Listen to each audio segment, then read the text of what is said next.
All right, what's up, everyone? I can't speak. I'm hungry. Dinner's a few hours off, so we're going to do something a little bit early. Make it like an appetizer. I'm going to be making some gyoza, but I'm going to do it like smashed tacos. So to start off with, because this needs to sit for everything to combine, we're going to make some gyoza dipping sauce.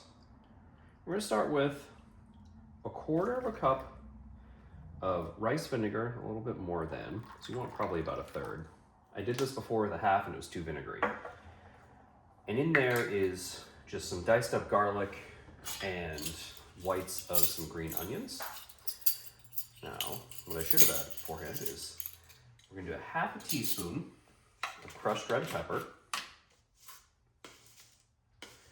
Do a big heaping one because I like things spicy and my wife isn't home. And then we're going to do a full teaspoon of sesame oil.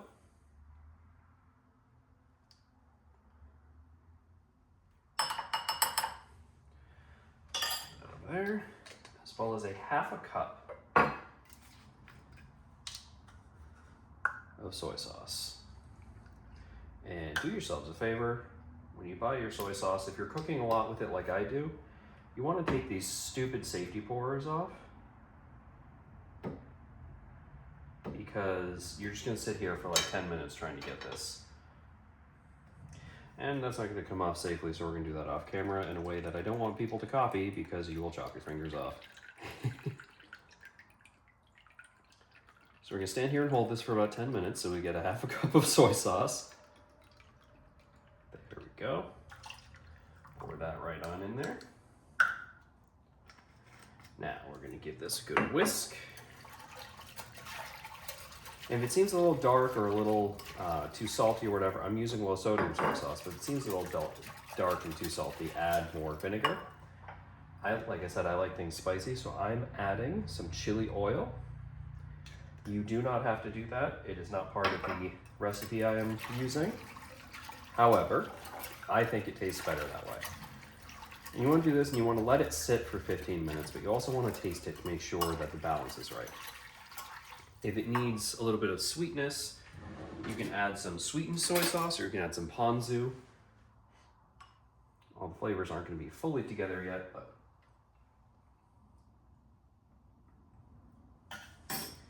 yeah. That's good. Has a nice bite to it. Almost needs a little bit more sesame. And sometimes that'll happen. Unlike with baking, with cooking, a lot of it is you have to try things out and figure it out, because sometimes ingredients are inconsistent. The last batch, the garlic was not as powerful, and the green onions were more powerful, along with too much vinegar. You really feel that numbing effect from the chili oil too. So, even though I'm home alone, I still have that constant don't contaminate things by reusing tasting spoons.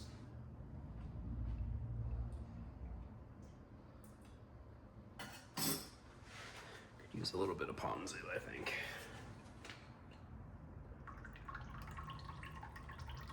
Again, with safety pours. All right, fine. And now, we're just gonna let that sit for about 15 minutes so that everything can come together and it'll be good to dip the gyoza in.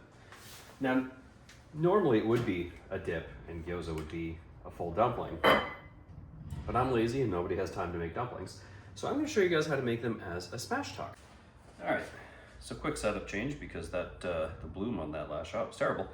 We're gonna take, now the original recipe I'm borrowing from said a handful of garlic cloves that you mince up. So I'm doing 4 really big ones. We're just gonna mince these up real good. Now, in the bowl that you have here, Jax is yelling to come in.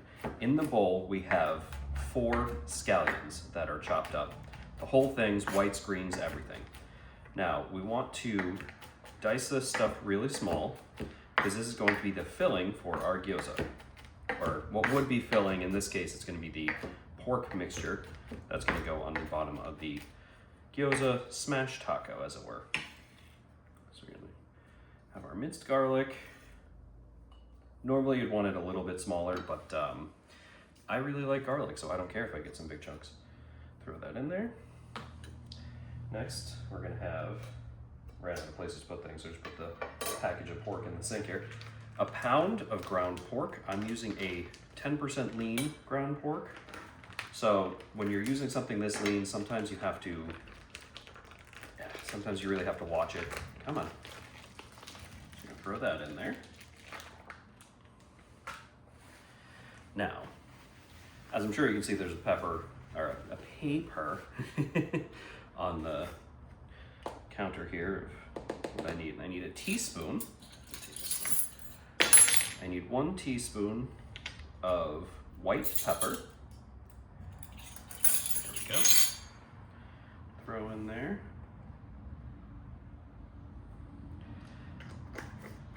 Two teaspoons of cornstarch and 2 teaspoons of sugar. Now, if you've been watching my videos, you know that when you work with cornstarch, it 100% goes absolutely everywhere. So just keep that in mind. 2 teaspoons cornstarch. Yeah, it just poofs everywhere whenever you touch it. Next, we're going to need 2 tablespoons of soy sauce. Probably a little bit more than, but not too much. Just because this is a low fat, so there's gonna be less natural salt in this. Pork. All right. And the last thing is a teaspoon of what was said as chicken powder. What that means is like a chicken bouillon. I don't tend to use powdered bouillon. Make sure I have the chicken on here. I use a bouillon paste generally, so that's what we're gonna do. Use 1 teaspoon of this. And then this is going to be a very wet mixture you're gonna make. So you're gonna wanna grab some gloves. And because this never comes out of the spoon,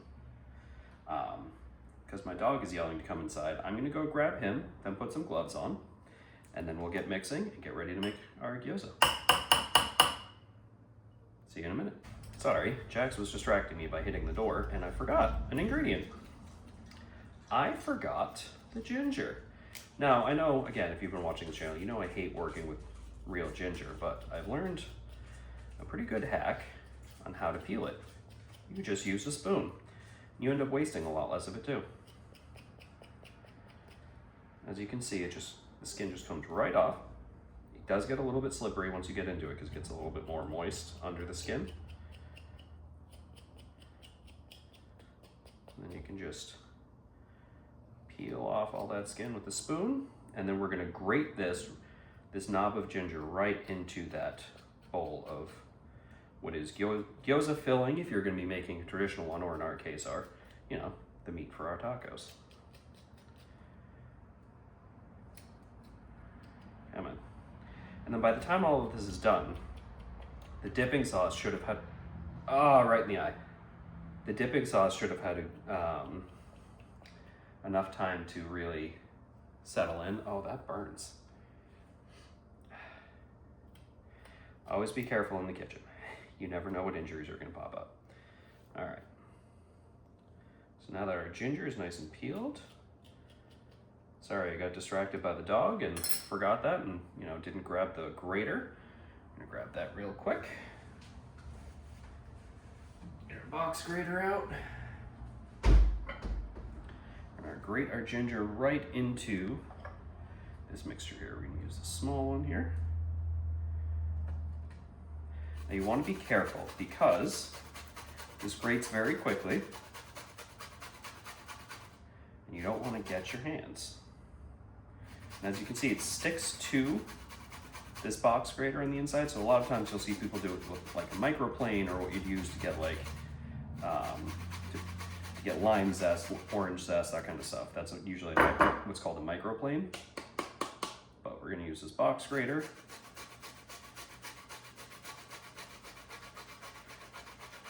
Try much of it as we can. All right. Pull that out of there. There we go. Fresh grated ginger. Some of that was also supposed to go into our gyoza dipping sauce, so I'm going to actually do that right now as well. Oh, I just got the other eye. So while this is a much easier, quicker, and less wasteful way to peel ginger, it's obviously got some drawbacks, seeing as I've just taken ginger juices to both eyes, and it kind of burns. But hey, we suffer for our art, right?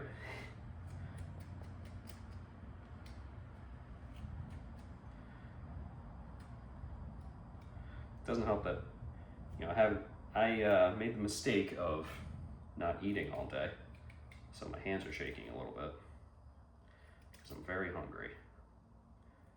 Because I wanted to make a lot of good food for dinner. So here we go.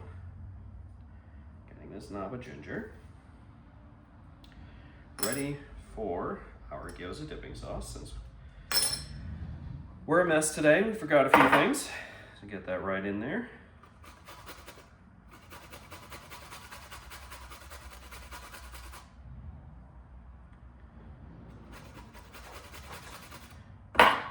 Always try to avoid getting your knuckles, your fingers when you're grating, because it is possible to do. All right, and that'll add some sweetness to that sauce that I felt like was missing. And again, it's got to sit, so we're gonna let that sit. All right, so now that we've remembered our ginger, we are ready to start mixing our pork. This is gonna create like a tacky dough. It's gonna create like a tacky mixture, even with that cornstarch. So you want to wear gloves because it's gonna feel gross and it's gonna get everywhere. Just wanna incorporate everything, squeeze it through your fingers. It smells delightful, I can tell you that. So as you can see, it forms like a real sticky mixture.